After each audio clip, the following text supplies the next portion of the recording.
Today's Animal Spirits is brought to you by YCharts. As we kick off the new year, one of the biggest challenges for advisors is figuring out what actually mattered in markets and what was just noise. That's where YCharts Advisor Pulse comes in, a LinkedIn newsletter that delivers clear market context, timely charts, and concise takeaways advisors can use right away. Their latest post was a 2025 wrap, looking back at the year in markets, breaking down the biggest winners and losers, the economic forces that shaped returns, and how advisors navigated volatility, all through simple, client-ready visuals. Instead of chasing headlines or scrambling for talking points, Advisor Pulse helps you stay prepared, save prep time, and show up to client meetings with clarity in 2026. Click the link in the show notes to subscribe on LinkedIn and get 20% off your initial YCharts professional subscription when you start your free YCharts trial through Animal Spirits, new customers only. Welcome to Animal Spirits with Michael and Ben. Happy New Year to everybody. Hope you had a nice break from school, from work, etc., etc. I had the flu, and I think I had it coming, Ben. I came back from Disney, spent one night in Universal, had a great time. Spent another 3-4 nights in Disney, had a wonderful time. And when I got back, somebody was saying like, "Oh, you must be exhausted." No, not really. I've got stamina, not to brag. I don't get tired. I've got a motor. I've got an engine. I've been above my 200-day moving average for a long time. I was due for a correction, and boy, did I get a correction. So Thursday night, I watched Begonia with Robin. Robin and I have been DMing each other on Instagram. Not sure what's happening. But we've been like tagging each other, like, oh, look at this, you know. My wife sends me stuff and gets mad at me because I never check Instagram. I do all the time. How weird was Begonia? Because I saw the preview and I thought, it looks pretty weird. Okay, so Begonia, obviously a Michael movie, meant to see it in theaters, didn't get around to it. And when I saw Robin send it to me, I thought, this is interesting. She obviously has no idea what it is and thinks it's something else. So I said, hey, let's watch this movie tonight.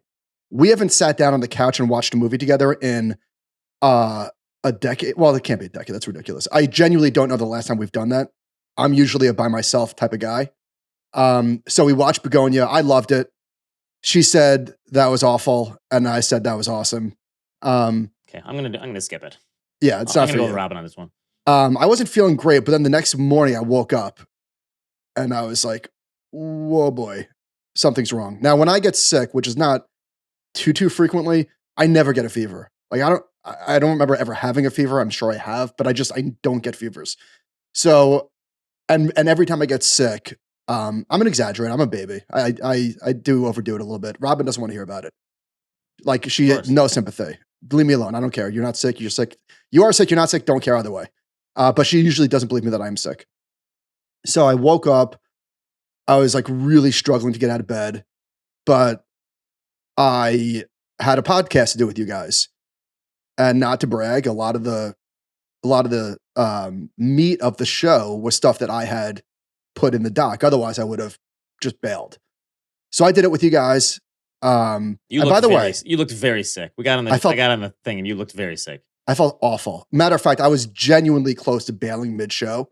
And don't think I don't know what you have Duncan have planned later. Okay, I know what you guys have planned. I'm in the doc too. So after the show on Friday, I went straight to the urgent care. And it was packed because there's like a record number of flu cases in New York these days. I saw it on ABC, so it's true, confirmed. And I got the rapid test. I thought I had strep throat. The flu, the nose, the COVID. The doctor comes back in 5 minutes. He's like, "You got the flu." And I'm like, "Mother F." My first thought was, I can't wait to tell Robin I have the flu. She's going to roll her eyes and she's still not going to care. And also karma. Because if you remember on this show a couple of weeks ago, I happened to mention that I got my flu shot. You were rubbing it in the face of the rest of your family saying you're the only one who got it. Didn't bring the kids. Now, I told Robin I was getting one. Like, that's a pretty important detail. She wasn't too interested in having herself or the kids go, which is kind of weird because I don't know. Didn't know that she was like a truther of sorts, but she was like, yeah, whatever. Maybe now she will be because you got it. So anyhow, I was in bed all day Friday. all day Saturday. I mean all day. I got up to go to the bathroom. Like that was it. And Sunday, I said, like, if I don't get out of bed, like my body, I'm going to start getting rigor mortis. This is why your wife has no sympathy for you, because she's taking care of the kids while you're laying in bed. So it definitely wasn't all bad. I've got about 10 movies to talk about later. These are movies that I probably otherwise would not have ever got into, and I'm quite excited about some of them. One of them is NC-17 teaser. We'll get to that later. And so yesterday I was feeling like 80% better, and now I'm like, I'm good to go. And it feels great. Feel great to be back on my feet. It really makes you, it puts in perspective how being healthy. You don't understand how important being healthy is until you're unhealthy. Yes. Right? Absolutely. So I'm back and I am excited to be back. So let's pod. All right. You punted on predictions for the year, which a few people said, hey, we wanted Michael's predictions. So I put some in here, and Gallup also did some. So Gallup asked people a bunch of different questions about 2026, and some of them are just ridiculous. Like, but some of them asked, like, is the stock market going to rise or fall? 55% said rise, 44% fall. Rising employment or rising unemployment. Time out. Can we each go on the record? About what? The stock market, 2026. Let's do it. Yeah, I've got some Ben predictions here for a second. Okay. And then, okay. But it says a year of economic prosperity or a year of economic difficulty. And 70% said economic difficulty, not prosperity. So people are not feeling too great about the next year. There's not like overwhelming optimism from the poll, at least. So here's my simple Ben Grand Rapids Hedge predictions that things are not going to change, okay? Tell me where I'm wrong. The AI bubble doesn't pop. Mag 7s do good, not great. Housing market remains stuck. Activity is low, not great. No recession again. Just keeps being pushed off. Interest rates are range bound. 3.5%, 4 to 5%. We live in this same thing where it just feels like we're stuck. Well, 3.5. Did you say 3.5? Okay, sorry, 4 to 5, we'll say. Okay. I don't know, we're already pushing 4. I think 3.5 still is not like crazy, but like what's the one that's wrong there? Well, and the things don't change. I think things don't change is a pretty safe bet. You're not going to get in too much trouble for saying that things are going to stay the same. Yeah, that's like that as a baseline seems pretty simple to me. I've seen some other. If I had to pick one, so go through the list again. Mag 7 do good. Stock market goes up. No recession. Housing market remains frozen. Interest rates are range bound. Yeah.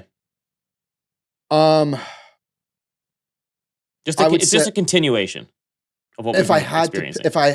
If I had to pick one, I don't know. I would say let's say interest rates come down and the housing market reopens. Okay, that's not no bad. Conviction. I think that would have to be like the government would have to do something to get that really going. Speaking of no conviction, I got a bunch of emails about the Seahawks, and I have to admit. Oh yeah, you're a little nervous now, aren't you? Did you make the bet? I have to admit it is pretty funny. Yeah. The Seahawks defense, I guess I haven't been paying enough attention. I watched the game. Yeah, they're awesome.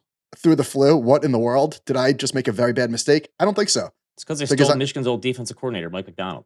I still don't think Sam Darnold is winning the Super Bowl. Sorry. And if he does, I will admit it will be funny. So Michael Semblus, his outlook piece about AI looked at 4 big risks. And I think the biggest, take away something coming out of left field, obviously. The biggest one that like, okay, this is going to lead to probably a bear market is something with China and Taiwan. Not being a geopolitical expert, I think that would be... Dan Wang, we both read his annual letter. Yeah. He was like, he made a comment about, listen, the China-Taiwan stuff is not new. That's been a political risk for 70 years. Yes. I remember we had a macro newsletter we subscribed to in the 2010s, my previous job. And this guy was like, if you look at this one island off the coast of China, and this is not Taiwan, if they take this island, then watch out, World War III. So you're right, people, but just for the AI trade, I think it would spook headlines. I think there'd be a swift fall. But my other thinking is, why wouldn't there just be a deal to keep Taiwan Semiconductor running, even if China did something? Why wouldn't it be just like the tariffs where, geez, this sounds awful, but no, wait, this is a really important thing. They're going to keep a deal to keep certain parties happy. I can't comment. I literally have no idea. Okay. This is interesting. There's a new guide to the markets I looked at yesterday, and JP Morgan always puts together some lovely charts. And they look at different inflection points for the S&P 500. The peak in 2000, the peak in 2007, the peak in February of 2020, 2022, now at the end of where we stand. And it looks at forward PE and 10-year treasury and dividend yields. And it's kind of crazy to think that from the peak this is invested right before a 35% crash in the S&P in COVID. If you'd have invested then, stocks are trading at 19.2 times forward earnings, and the 10-year was at 1.6.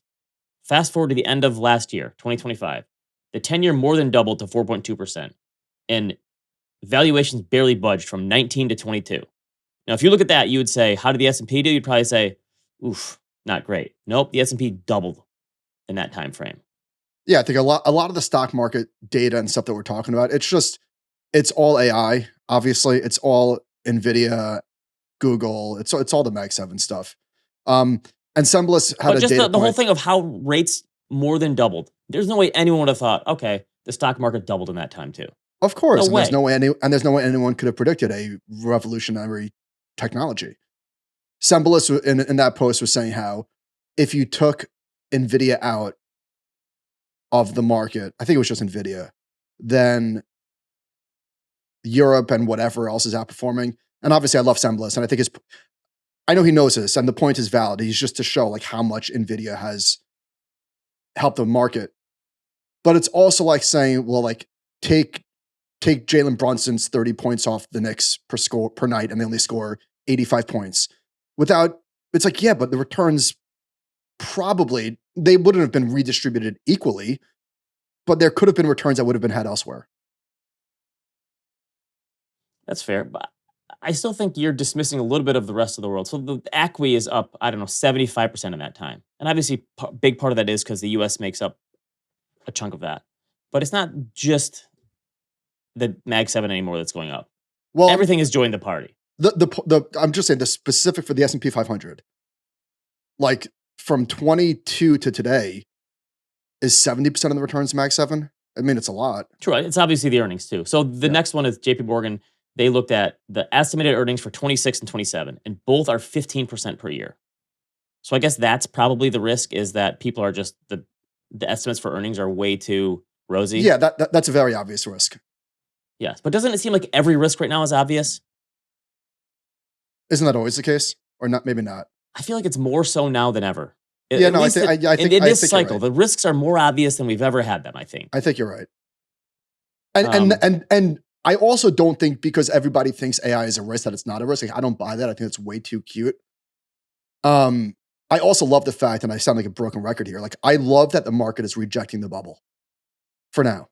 Yes, for now. But I think the one thing we can definitively say is that the people who have been the most wrong has been the valuation bears over the past 15 years. So look at this one for Duality Research, which we've highlighted before. By the way, the person who runs this sent me an email, I don't know, a year and a half ago, saying, hey, I'm quitting my job in finance, and I created these charts, and I'm going into this. And I was kind of like, listen, your charts are awesome. Good luck. And that's one of my favorite newsletters now every week. I spoke to him the other week, and these are the best. These are among the best charts in finance. Can I just say what before you get to the data on the margins? I'm not waving my finger at the valuation bears from the 2012 era where margins were extended, because there used to be a cyclicality to the business cycle before the Mag 7 names expanded their moat, and just they've done things in business that have never, ever been done before. Expanding margins, 20% consistent growth rate at this scale. We've never seen anything like it. Now, like if you were bearish in 2012 because of valuations, and you're literally saying the same thing in 2025, I mean, come on already. But like, I think it was reasonable to be bearish on valuations. I just think we poked so many holes in the CAPE ratio stuff back then that it was easier to look at the other side than it was to say, like, definitively stocks are in a bubble again. I think those people, I thought that it was just too much. That was my problem with it. Yeah. But the whole thing here, so this chart looks at valuation, forward PE versus profit margin. And it just shows, obviously, profit margins are just up and to the right, starting from 2005 to today. And we're entering a period of AI, robotics potentially, stuff that's going to seemingly make businesses more efficient. How could valuations not be so much higher? Wait, Ben, describe the chart for people listening. All right. So on one axis is a forward PE. On the bottom axis is profit margin. And it's showing valuation versus profitability. And it's showing that as profit margins have increased, and they've increased a lot since 2005, so too have valuations. I mean, it's a pretty strong It's almost perfect. relationship. Not quite, but Yes. It goes all over, but it's a pretty strong, and it's showing the estimated profit margin in 2027 of almost 16%. And it was 7% in 2005. I am very proud of the fact, I've mentioned this before, pat myself on the back a little bit. In 2018, when Research Affiliates called me out in that article for saying it was different this time, like we were right about why multiples were elevated. Right. And And have remained elevated. And it was the margins. There was a consistency and the sustainability of the profit margins. Right. I still And when you just look at the valuations and you're not like looking under the hood of what comprises the index, you miss the story completely. That's the whole thing. They required context, and that's what we've been trying to say. And this next one, I think this was from Via Sam Rowe, via Bank of America. It shows revenue per worker jumped to a record high after 15 years of stalling out, and it just, you can see it took off in 2022, in this decade really. And why would this ever go back now with technology being what it is? 2017, I wrote a post, should stocks be worth more now than they used to be? Kind of crazy that we're coming up on a decade of that post. Yeah. And one of the things that I used was revenue per employee. Remember that I said like US Steel was the first billion-dollar company and their revenue per employee was 300,000 and Facebook's was 27 million. And it's obviously only gotten better since then. And it's just done nothing but gone up into the right consistently. And at some point, you would figure that this is going to plateau, but who's to say when, where, and if that will even happen? All right. So on our TCAF episode, we talked about international outperforming and no one caring. So I looked at this. The IFA outperformed the S&P by roughly 14% last year. It's kind of crazy to think in this AI bubble that totally took all the oxygen out of the room, right? Tech, Mag 7, concentration, AI bubble. That's all anyone talked about all year after Liberation Day stuff. And this was the biggest outperformance by international stocks from the perspective of US investors since 1993. Like blew it out of the water. There haven't been many double digit. It's really insane to think that happened. And rewind to the beginning of, or the end of 2024. I mean, genuinely, people were saying, in what universe, what would have to happen? Like, honestly, what would have to happen for international stocks to outperform in 2025? And even looking back, aside from like a weak dollar, it wasn't just a weak dollar. Like the local markets outperformed too, like in local currency. So what do you think explained the outperformance? I honestly don't. I don't know. It almost still doesn't make sense looking back on it. But obviously, part of it's the dollar. But we looked at the attribution of this, and it was more valuations than the dollar in earnings. There was fundamental reasons, and I think the biggest thing that we've always said valuations not a timing indicator. For years, it's just listen, how things can't possibly get any worse. All they have to do is get less worse, and then people will dive into these things. And I think that was part of it. I think I did this with Josh on What Are Your Thoughts a few weeks ago for one of our mystery charts. European banks have outperformed the NASDAQ 100 for the last 5 years. It's nuts, right? Is that insane? It almost does. Yeah. I almost want to fact check myself. It doesn't feel right. And the bizarre thing too is that we've looked at value stocks overseas crushed last year. Small cap value was up in an insane amount. And in the US, it was barely up at all and got killed. And so you're seeing like dispersion among the types of stocks too, globally. And for the first time, I was like, oh my gosh, diversification actually worked. Yeah. For the first time in many years. All right. Todd Sohn is out with his first blast of the year. And in there, I learned that ETFs, equity ETFs specifically, and ETFs in general, had a record-breaking month in December of 2025, and it wasn't even close. It was like off the charts. Why would that be? What are people trying to sneak in at the end of the year? You'd think that there'd be more activity almost in January trying to get ahead of stuff than December. I wonder if there is seasonality to this. Is there like a year-end bonus kind of thing that happens? Hey, you get your bonus right before the end of the year. Jam of the Month Club, put that into the stock market? Don't know. Hey, okay. That's a massive number. And you and I keep saying, where is this money coming from? Wages. and mutual funds. and mutual Um, funds. Wait, did you have a prediction for the S&P this year? Oh, You said you were going to get to your predictions. Did you have them, or are they later in the show, or no?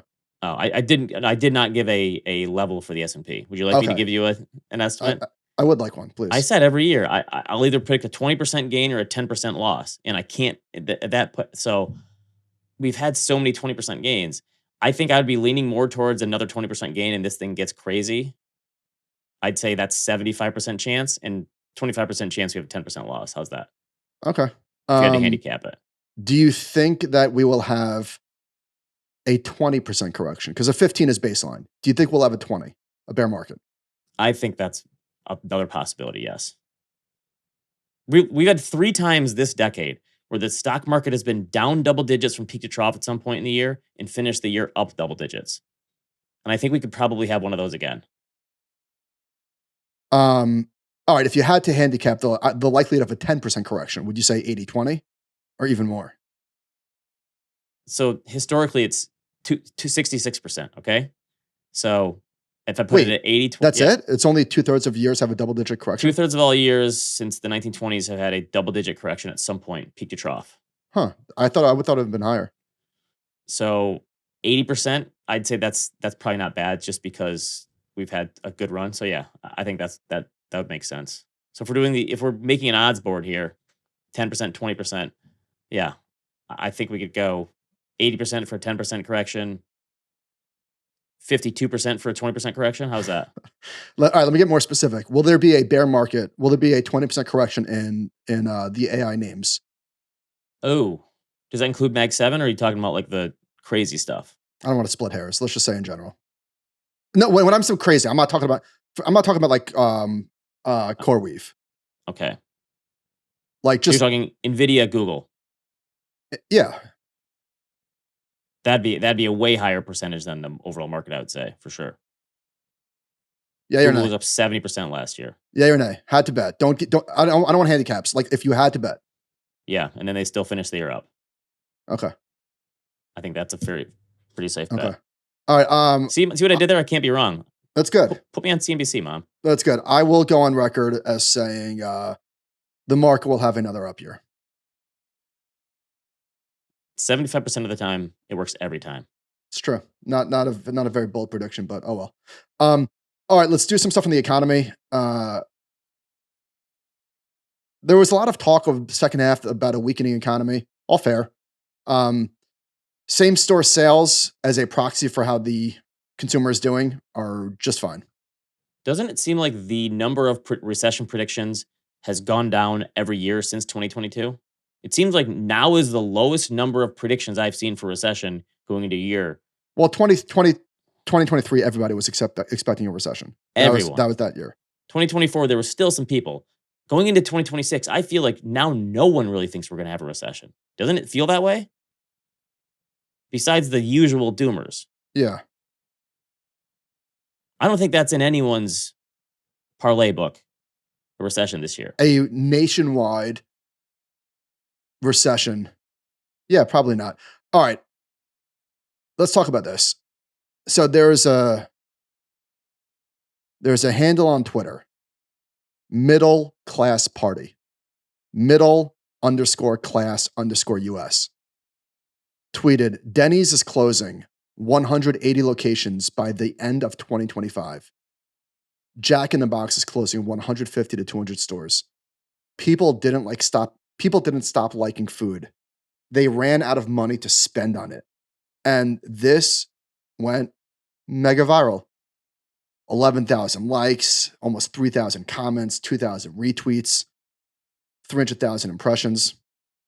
And this is social media all day, every day. Of course. Jeff Richards replied with a picture. And there's a lot of legitimate complaints about Twitter. My feed this entire week while I was in bed is people undressing people with asking Grok to undress women on the internet.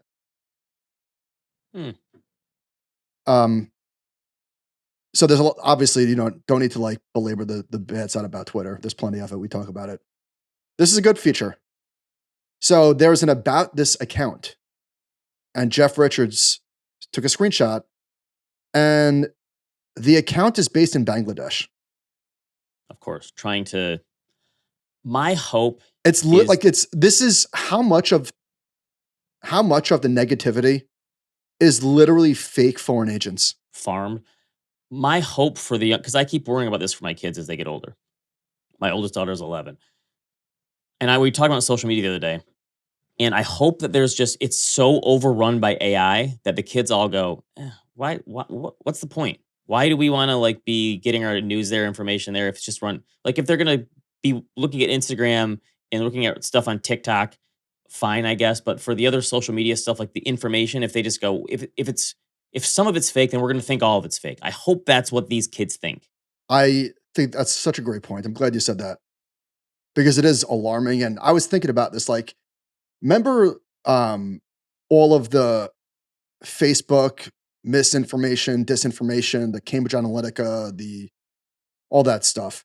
That's going to look quaint compared to some of the deep fake stuff that's coming with AI that is going to be completely indistinguishable, real from fake, and people are not going to care that it's. I mean, what even do we do? How do you regulate this stuff? Well, there's already been stories in the New York Times about AI videos that have a watermark saying like this is AI, and people still thinking it's real. So I think the transition period is just going to be really hard for people who didn't grow up with this stuff or didn't have technology in their lives. It's for a long time.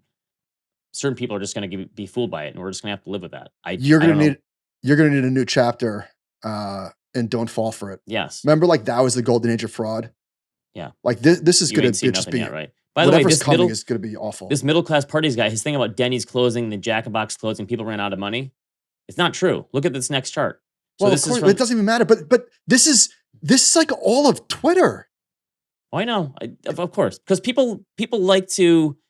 When you complain, you're in the same boat. Everyone's in the same boat. When you say Yeah, things are crap, we're getting screwed by the man. right? But look at this chart from BLS. It shows there's this really cool tool where you can click on these different things of what people spend money on, and it goes from 2010 to 2024, and it's food at home versus food away from home. And look at the amount of money that people have spent.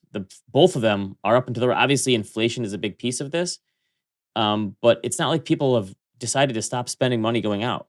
The dollars are still being spent. It's not a Begrudgingly. surprise.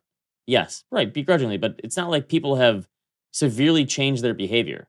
You know, this is No. interesting too. They have alcohol beverages at home and alcohol beverages away from home. And this is the opposite of the food. There's way more money being spent away from home on alcoholic beverages than at home. So we keep hearing these stories about how any of the sin industries are really screwed. It's actually interesting. I think this is probably for socializing, probably a good thing. Like people, if they are drinking, they should be doing it out and about, at restaurants with people, at bars, right? Sporting events, doing it out as opposed to drinking themselves at home because people don't throw parties anymore, I guess. But My drinking habits have completely flipped. I guess similar to this chart. Like during remember COVID was like I was drinking every night, yeah, probably for about a year. I was like, all right, this is just what pouring we're a doing drink. now. I never drink at home. I guess on the weekends I do. But yeah, you're right. Like I don't really drink during the week. That's my thing. You go out more than I do in New York, but you're right. It's more of a social thing. You do it when you go out for dinner or something. All right, let's talk AI. There was an opinion piece in the Times that was pretty depressing. Said when AI took my job, I bought a chainsaw. So it was about. I think this guy was a writer. I can't remember exactly. And he asked ChatGPT like, what can he do that's AI resistant? Okay. And he started cutting trees, and then he got hurt because it's physically, it's laborious. And he ended the piece with, in towns like mine, outsourcing and automation consume jobs, then purpose, then people. Now the same forces are climbing the economic ladder. Yet Washington remains fixated on global competition and growth, as if new work will always appear to replace what's been lost. Maybe it will, but given AI's rapacity, it seems far more likely that it won't. If our leaders fail to prepare, the silence that once followed the closing of factory doors will spread through office parks and home offices, and the grief long borne by the working class may soon be borne by us all. So we're already seeing Obviously, it. dramatic, but, valid.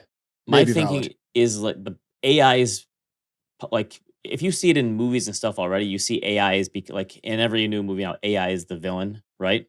This is going to be the pop culture for the next 10, 20 years probably, Oh yeah.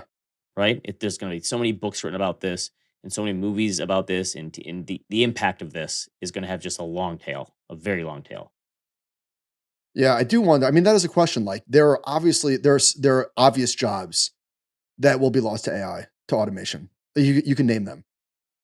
The question is like, where does it end? It doesn't really come for all of us.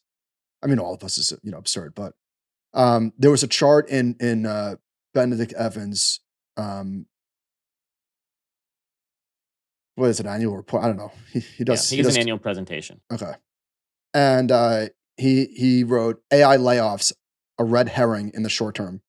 So he shows employees laid off within tech specifically. All right.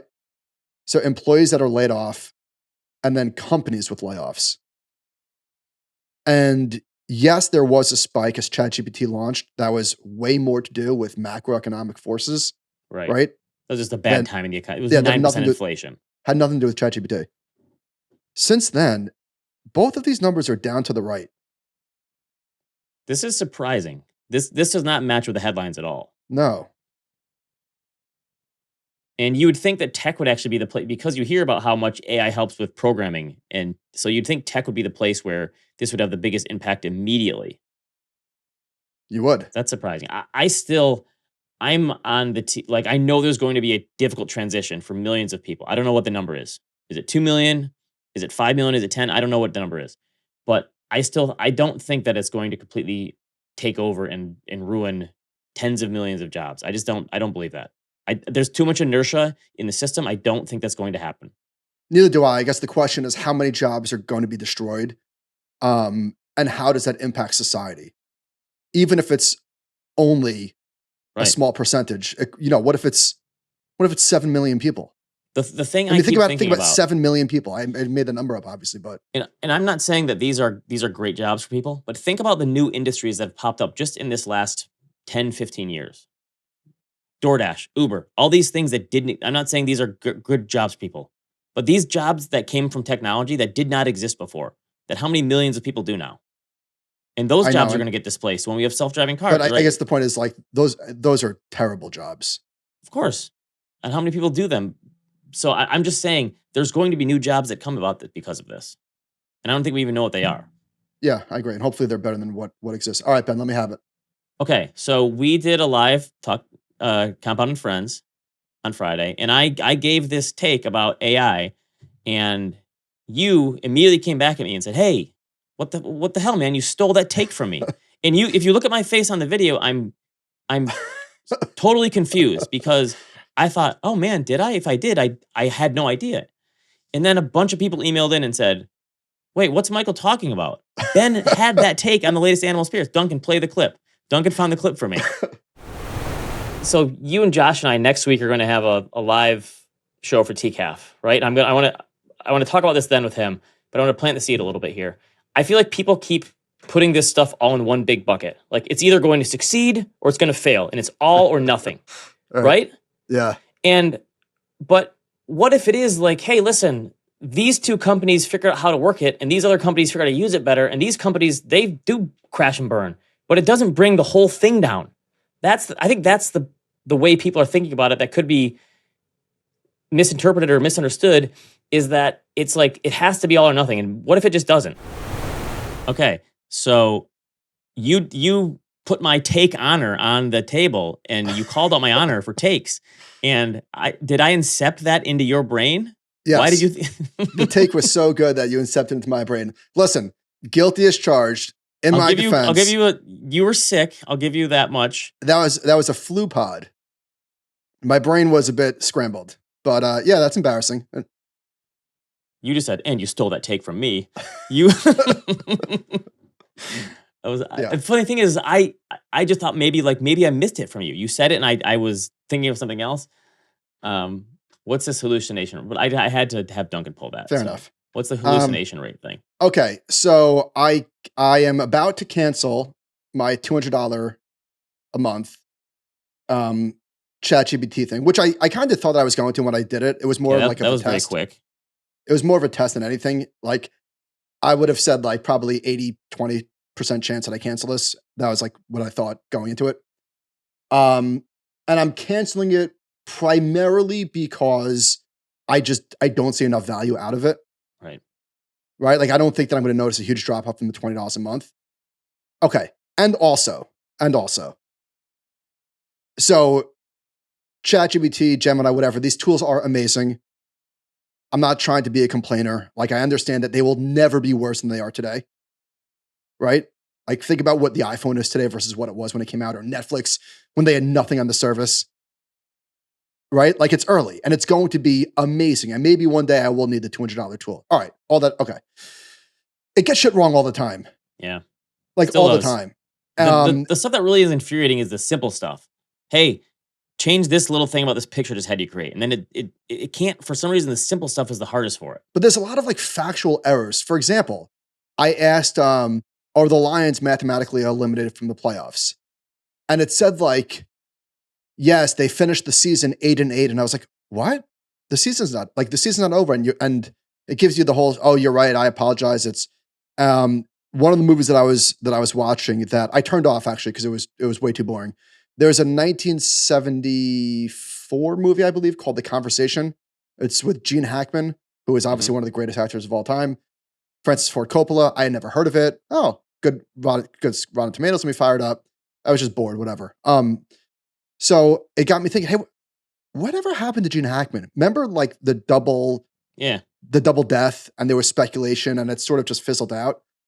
So it got me like, oh, what happened to Gene Hackman? So I asked Chat, how did Gene Hackman die? And it said, that was a hoax on the internet. Gene Hackman is still alive.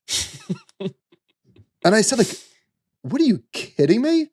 So the other day I asked it, if China invaded Taiwan, what would the reaction of the stock market be? And what do you think it told me would the baseline percentage drop would be for the stock market if China invaded Taiwan? What did it say? 50%. Let me see if I can find it. Still got some work to do. Let me see if I could find this. I can't even find it. Oh, whatever. Who cares? It doesn't matter. Oh, here it was.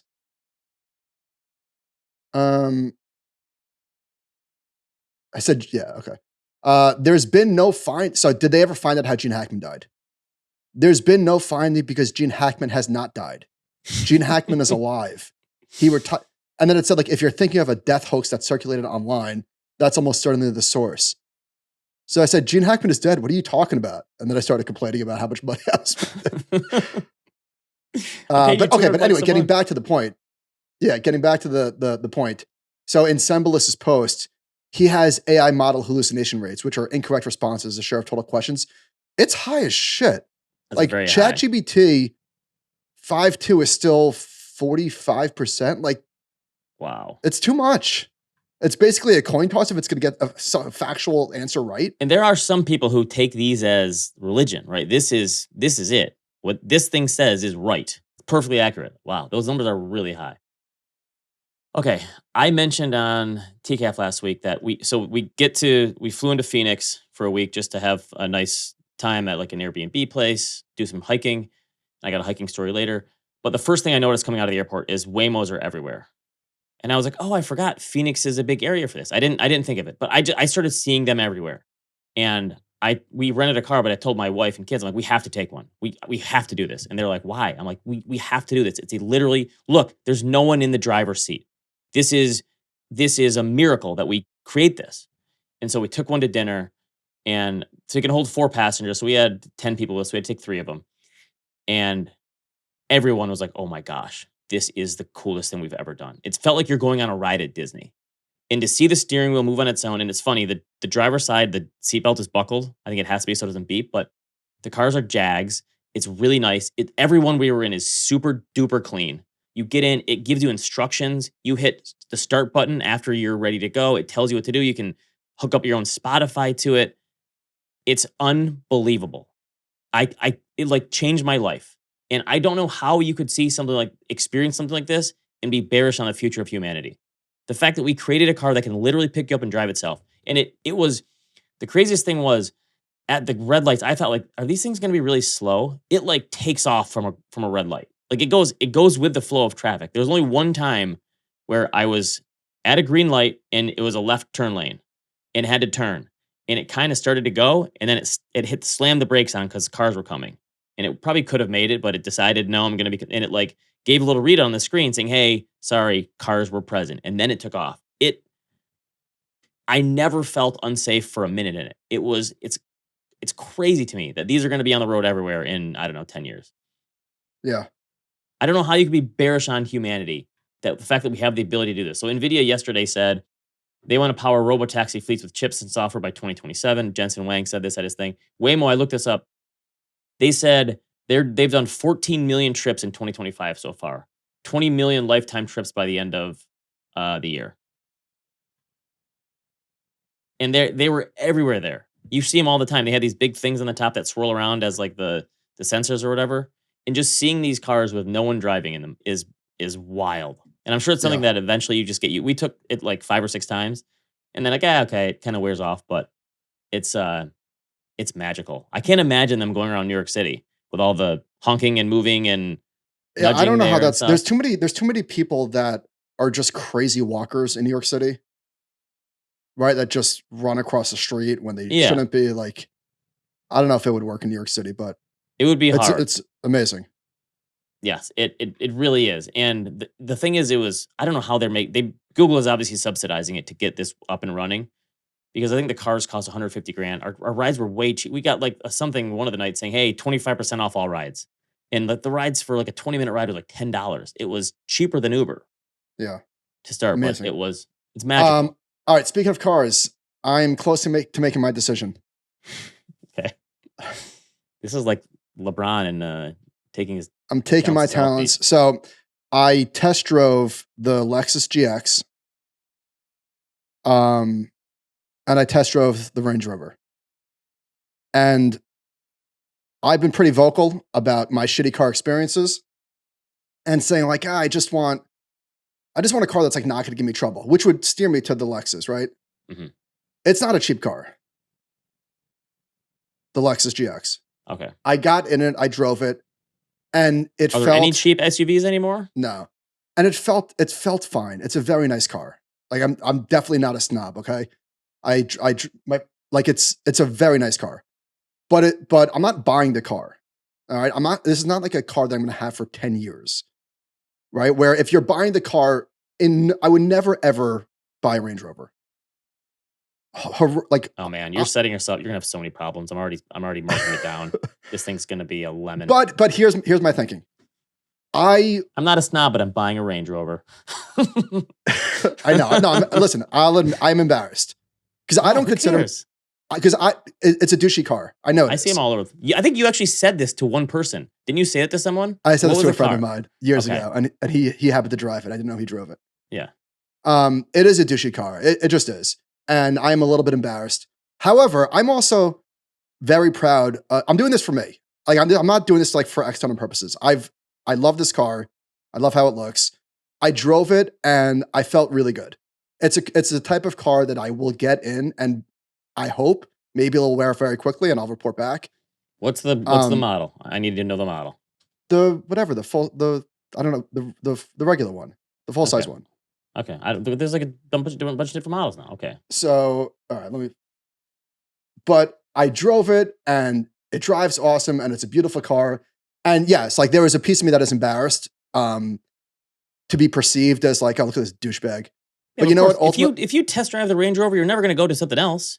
But ultimately, I'm doing this for myself. I'm very proud of what I've been able to accomplish professionally to be able to afford this car. Like, is something that I never in a billion years, when I was unemployed and 26 years old, thought would be possible.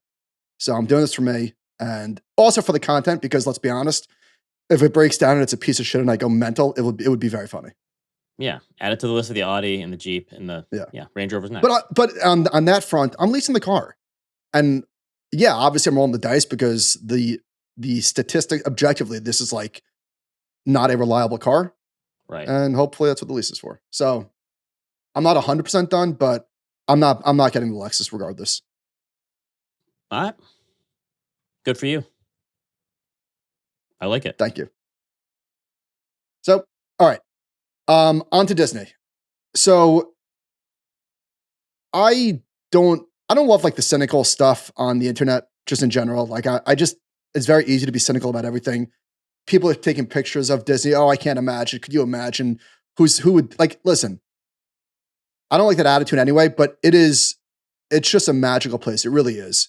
No, that was me. I was the cynical person saying, I hate lines, I hate crowds, I hate Yeah, who all of that doesn't? stuff. Yeah, And I hate all that then you stuff go to too. Disney and you go, oh, that's fine. I can deal with it. My boys had such an incredible time. Logan is obsessed with Peter Pan and Captain Hook. He gave Captain Hook his book, and Captain Hook took the book and ran away, and Logan chased him. And then Logan got to meet Peter Pan. And like I literally cried. Like Oh, you sent me the video. That was good. it was the sweetest thing ever. And yes, I have a few pictures in here. Were the amount of people overwhelming and like was it the most fun being in? It wasn't the greatest, but memories for life. 10 out of 10 if you could afford it. It's just a. And at one point, Robin wanted to make sure that they got to meet Buzz, I think, and so she's like, I'll just take the kids for a walk. So every day we took them for like an hour nap. Thank God we brought a stroller, by the way, which I thought was a bad idea. Holy shit. I can't imagine. It wouldn't have worked. We would have had to rent a stroller. So we had a double stroller. Every day they took a nap for an hour, whatever. Like it's exhausting. It's a long day. And at one point during the day, Robin was very happy to sit down and wait online and be on her phone, whatever. And I'm walking around Disney. I was in Hollywood Studios, and the kids are sleeping, and I'm listening to Cameron Crowe's audiobook, and it was just I was like specifically thinking I'm having the time of my life. Good. Pushing my boys around, listening to an audiobook.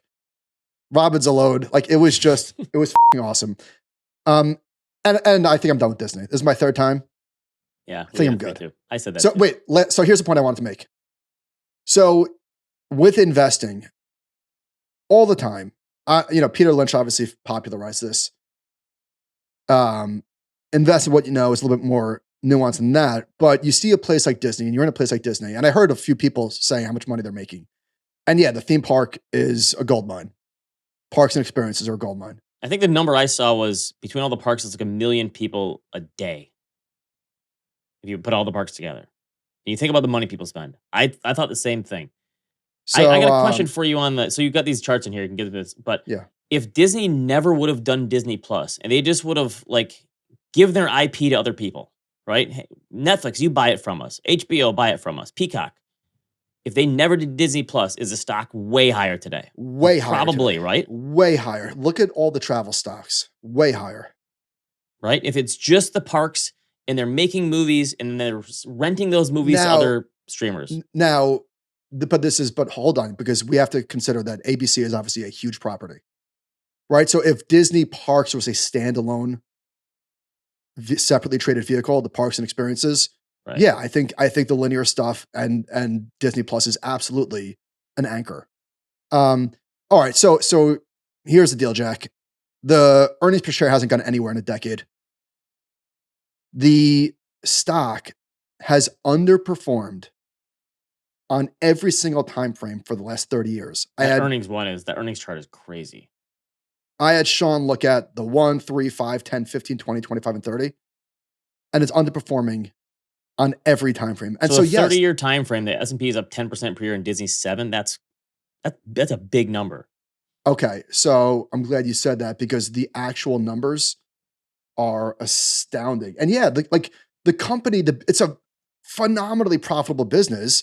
Its earnings aren't growing, but it's still making a shit ton of money. But the market doesn't value that. I mean, obviously, I know we know that, but it's so easy to look at something and have like the wrong impression on what, the investment.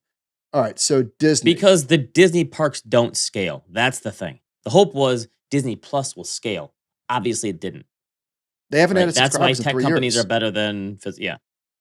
So cumulatively, over the last 30 years, Disney is up 675%. Not bad, okay? On a nominal basis, not bad at all. But the S&P is up 1,800%. Yeah, dang. 10 years, it's 298 versus 17. This is when we're talking about investing, like it sort of breaks my brain a little bit. Like if Disney isn't making money, this is an absolutely iconic global brand.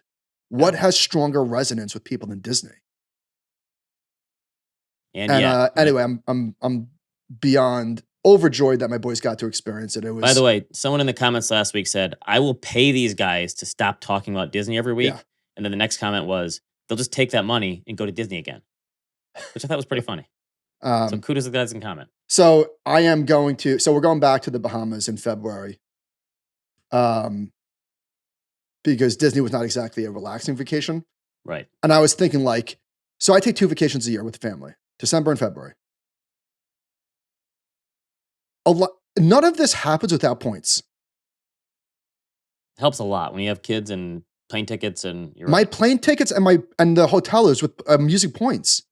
Right. And don't you think this is so much of the travel boom? Of course it is. I wouldn't. It's sort of like this may be a bad analogy, or maybe not. I would not bet the money at a blackjack table if I was using cash. Oh, instead of the chips, you mean? So I just wouldn't pay 10 grand for flights and hotels. I mean, Right. maybe once a year, not twice a year. It's a lot. Yeah. You know how many credit cards I have that I've taken out to get the point bonus and then use them at a hotel? Do that all the time. Like, I guess it's been a while since I've done it, but yeah. All right, real estate. John Brooks had a chart. I don't know if this is his from ReVenture. I'm not familiar, but why the housing market is frozen. And it looks at the mortgage payment to buy versus the monthly rent versus mortgage payment current owners. I'm glad they put the current owners one in here because people only show the new Yeah. and not. So I'm noticing more and more houses in my neighborhood, some more desirable than others, of course, that just aren't selling, that would have sold in a second. I mean, a millisecond. It would have been a bidding war. And they're just sitting. Don't you think it's going to take some government intervention if we really want to get activity going to say, hey, you get a teaser rate for 5 years, right? If you have a 3% mortgage, we're going to give you a 4.5% or something if you like for 5 years, and then it adjusts to whatever the market is. And if you're buying a new home, you also get that teaser rate for 5 years. Like if they just said, we're gonna buy down mortgage rates for you, for everyone. Everyone who wants one. If you're willing to get off your 3% mortgage, we'll buy it down for you for 5 years. And then then whatever the market says it is, that's what you got to refinance into. Something like that. If you really wanted to get activity going, I don't see anything other than that would help because of everyone's stuff. I don't see what else would do it. Well, people can move to the Midwest. Did you see this article?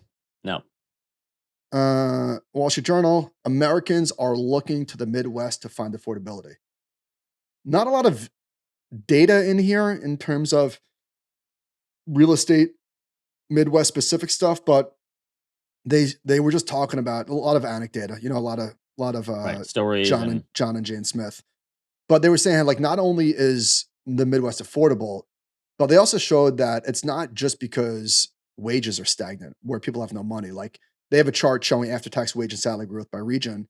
And the Midwest is, it's up there. Interesting. I wonder how much remote work has to do with that.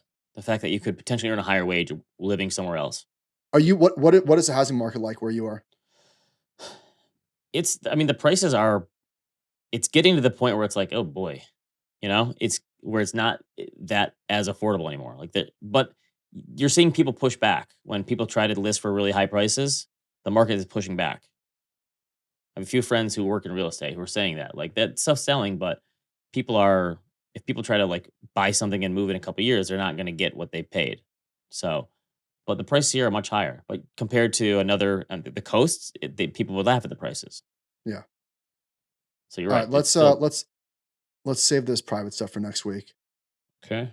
All right, there is talk from politicians in California about a billionaire tax. This is from the New York Times. Suzanne Jimenez, the chief of staff at SEIU-UHW, said the organization was trying to fill a funding gap for the state's healthcare industry. She said, we looked at how could we generate the revenue to fix this kind of hole, and this group of folks just made sense. Adding the California billionaires were the most fortunate people in this state. So the Times says if the measure gains enough signatures to reach the state ballot in November and wins approval, it will retroactively apply to anyone who lived in California as of January 1st, 2026.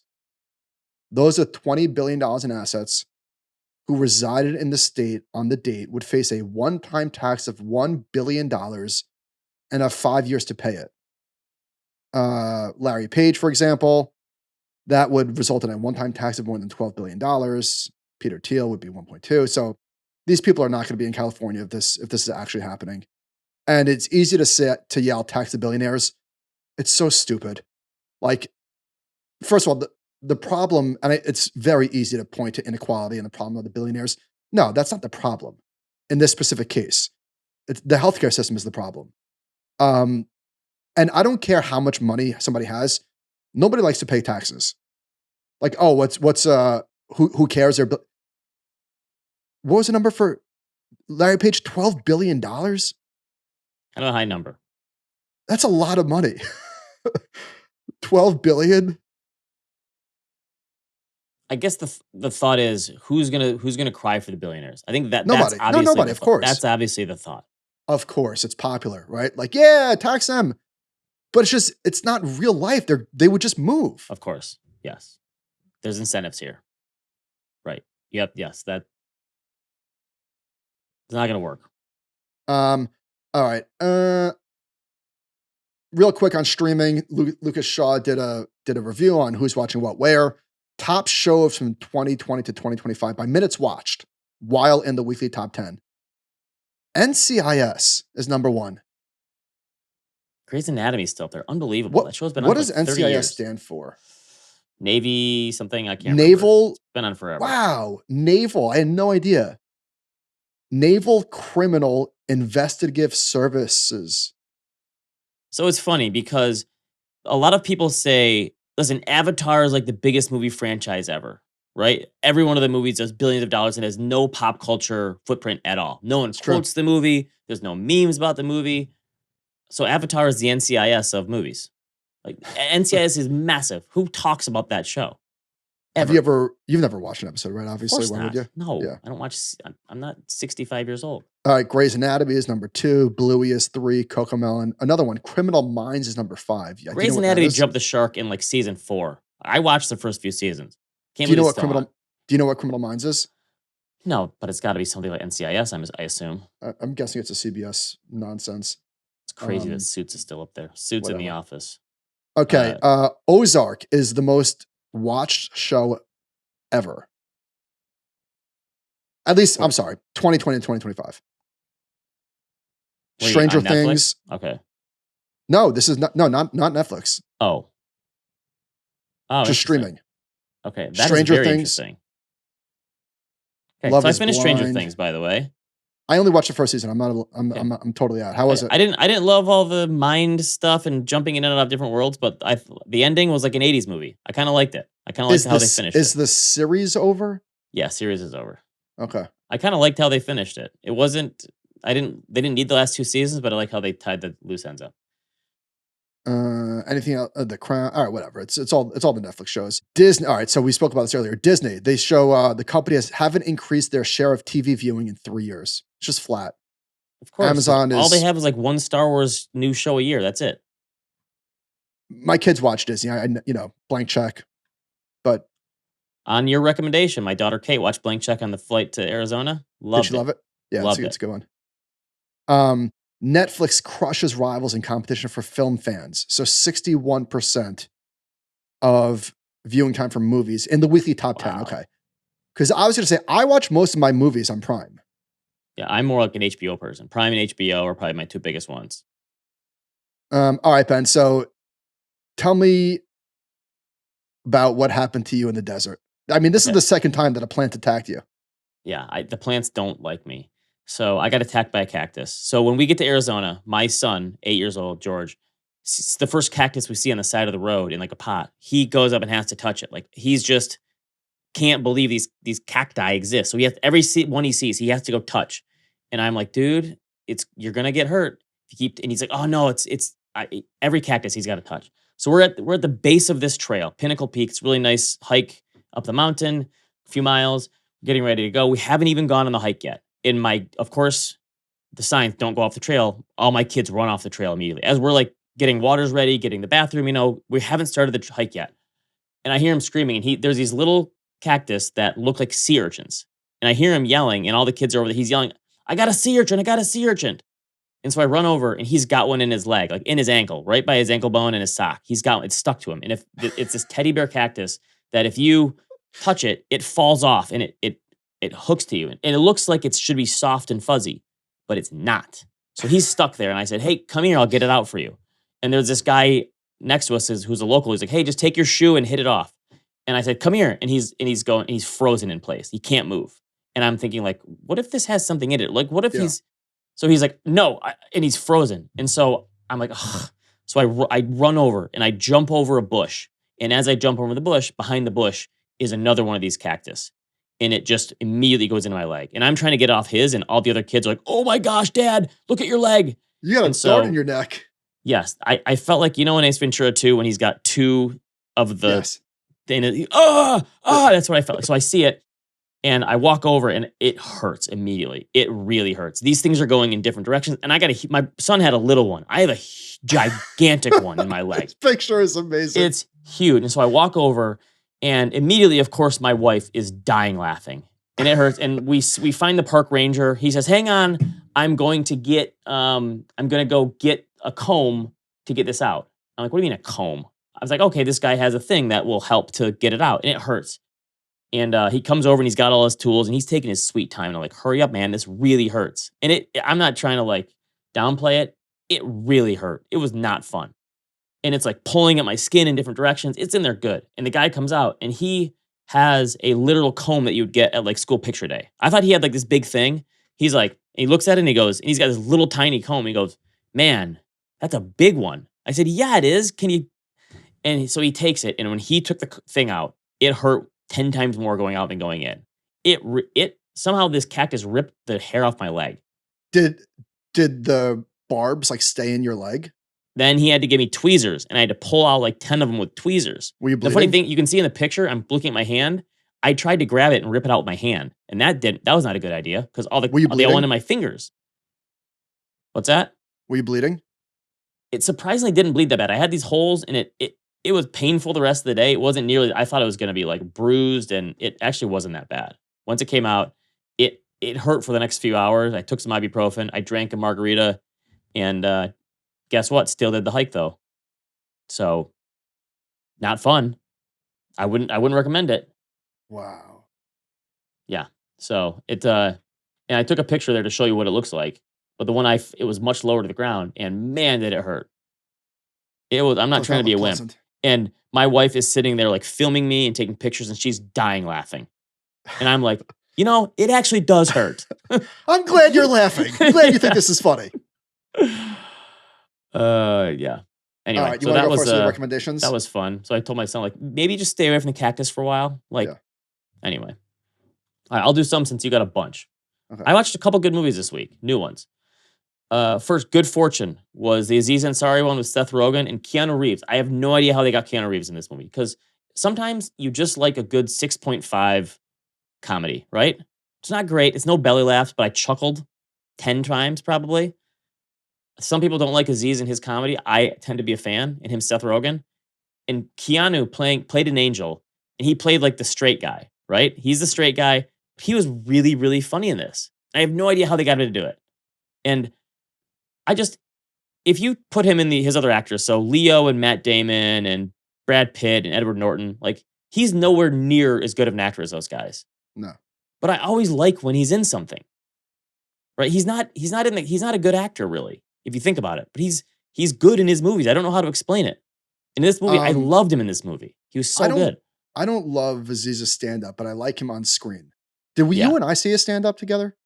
I saw him once, yeah. But I don't know. I thought, and it also was it was a story about, I think this is an undefeated movie plotline where two people switch lives.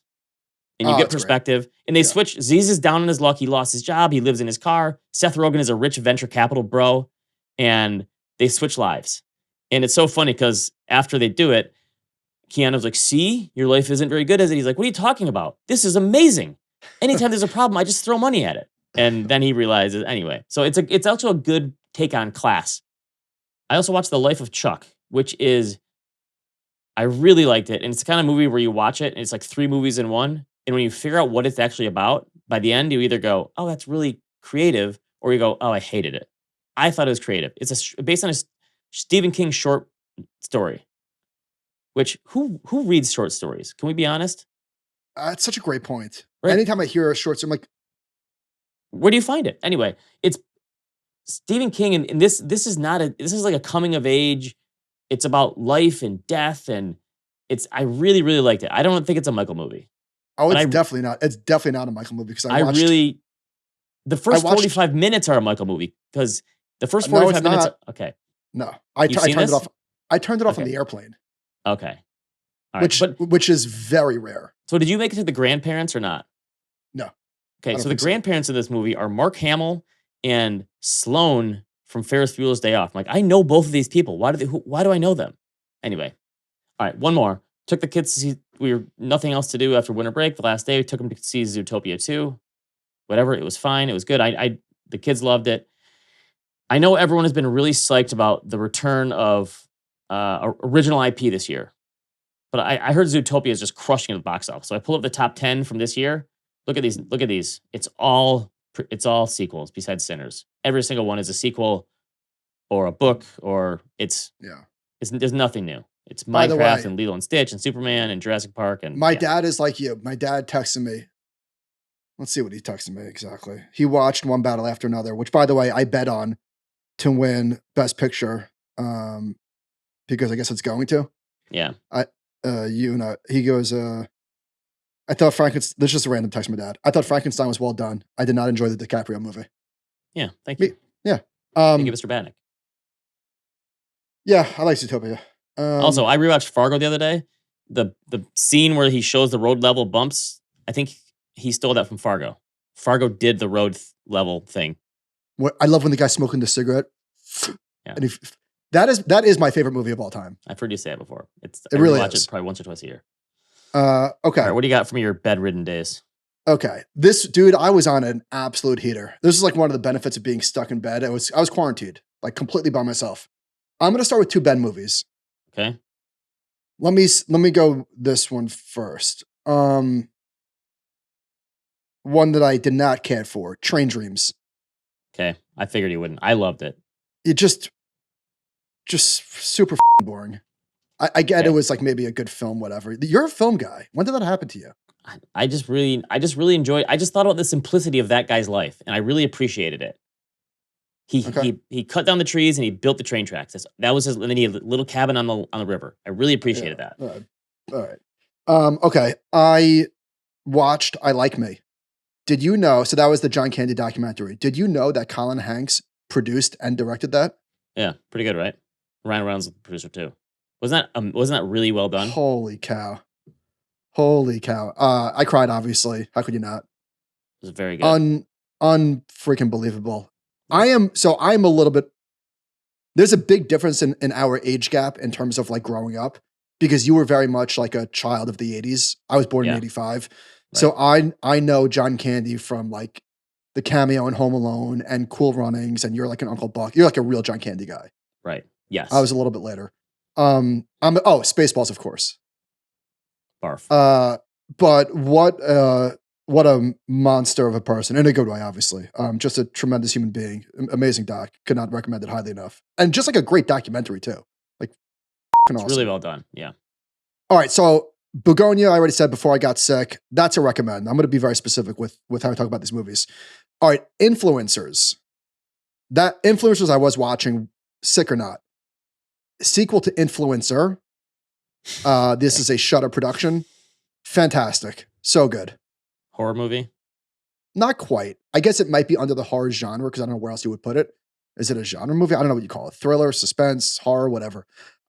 It's basically about this very attractive psychopath that kills influencers and takes over their life. And it's sort of like a modern spin on Misery a little bit. Roofman. Did you see Roofman? Okay, I started watching this last night. This is a you movie. Okay, I like it. Just breaking out of prison to me, I'm in. So Roofman is a throwback movie. I'm surprised they made it. You don't see movies like this anymore. No. This is the premier airplane movie. That might be a stretch, but it's a very good airplane watch. I probably like if I wouldn't necessarily fire it up at home on a Friday night. Like it's not that type of movie, in my opinion. But listen to this cast: Channing Tatum, Kirsten Dunst, Juno Temple, who I'll come back to later. Probably don't. Whatever. She's from things. Peter Dinklage, Ben Mendelsohn, the guy from Atlanta and Get Out. He's really good too. Lakeith Stanfield. Yeah.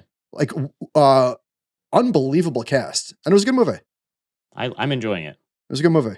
It's on Paramount Plus. Okay, what doesn't kill you? Now, this was I'm just going after it on Amazon. I'm just scrolling like on Blockbuster in 1997. What doesn't kill you? I came across this, and on the cover, I see Ethan Hawke, I see Mark Ruffalo, and I see Amanda Peet, and I'm like, I've never heard of this movie. 2008, friends since childhood. Brian and Paulie do whatever it takes to survive in their hard scrabble South Boston neighborhood. It's okay. Like I'm not recommending it per se. I mean, it was good enough. Good enough for a sick day. It looks like 5 other Ethan Hawke movies I've seen. It does. It's not. Yeah, it does. It's definitely not The Town of the Departed. Like, so if you're into Boston crime, sure, fire it up. And if not, keep moving. Sisu, SISU. This is strap in action. Hard recommend. Hard recommend. And in fact, can't wait to watch Sisu 2. So let me just read you the plot and tell me if this sounds like a Michael movie. During the last days of World War II, a solitary prospector, he's a gold digger, crosses paths with Nazis on a scorched earth retreat in northern Finland. When the soldiers decide to steal his gold, they quickly discover they just tangled with no ordinary miner. Non-stop action. That sounds like a Liam Neeson movie. It does. Very good movie. All right. The Long Walk, the Stephen King movie. It was fine. Good enough. Not a recommend. How many ideas does that guy have, though? He has a million ideas. Cocaine. Hell of a drug. Okay. Love Story. Love Story was the highest grossing movie in 1970. Okay, so you watched it because of the Bob Evans book. Correct. So Bob Evans and Ally McGraw were married. And Love Story saved the studio. Like before The Godfather. Love Story is a very good movie. That's where the line, love means never having to say you're sorry. That's where that line comes from. Certainly not a must watch, but it's a good romantic, it's definitely not a comedy. It's just a good romantic movie. All right. I tried and turned off The Conversation, the Gene Hackman movie I told you about. The Girl Who Got Away. I don't know what that is. I turned that off. All right. Last but definitely not least. And I hesitate to even recommend. I went back and forth. Should I even admit that I love this movie? Loved is a strong word. That I really enjoyed this movie. Okay, I liked it. I loved it. The movie is called Killer Joe. And I was listening to the Rewatchables this morning. Bill Simmons had a mailbag episode. And one of the listeners recommended a new category, which is worst scene to have somebody walk in on. And I nominate this movie, Killer Joe, which is rated NC-17. Is this a McConaughey movie? I nominate this as the absolute worst scene I've ever seen. That might be a stretch, but seriously, top five to have somebody walk in on. So the movie is, again, Juno Temple, who was in The Offer. She was much younger in this movie and had a disturbing role. Gina Gershon, Matthew McConaughey, Thomas Hayden Church, and Emil Hirsch, who I love from Alpha Dog. Anytime I see that guy, I'm in. So here's the story. Emil Hirsch and Thomas Hayden Church hire Matthew McConaughey as a hitman to kill Emil Hirsch and his dad's ex-wife for the insurance money. That's the plot. It's from 2012. I had never heard of it. It's streaming on Prime. I'm surprised it's on the platform. NC-17. Again, don't judge me. Because there is the one scene that I'm talking about. If you see it, you'll know it. If you saw it, you know it. Wow. Would never ever happen today. And a matter of fact, Ben, you should watch this movie. You would enjoy it. Okay. Would you watch it again? Would I watch it again? Yeah. Okay. All right. Probably fast forward to that scene, but yeah, I'd watch it again. All right. So I had a great time. Yeah. See, you had a tough time being sick. You watched 12 movies. What else? There was also one. There was a Liam Neeson movie that I watched, but I was like not paying attention. I said, a Liam Neeson movie that ranked like 80%? Like that never happens. It was like The Sinners of something. Did you see this movie?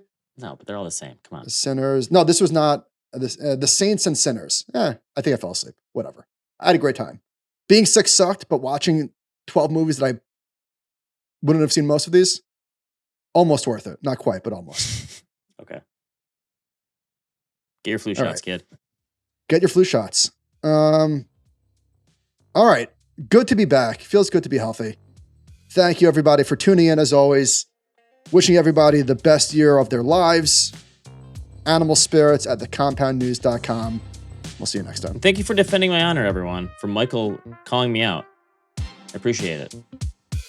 I was sick. All right. Bye.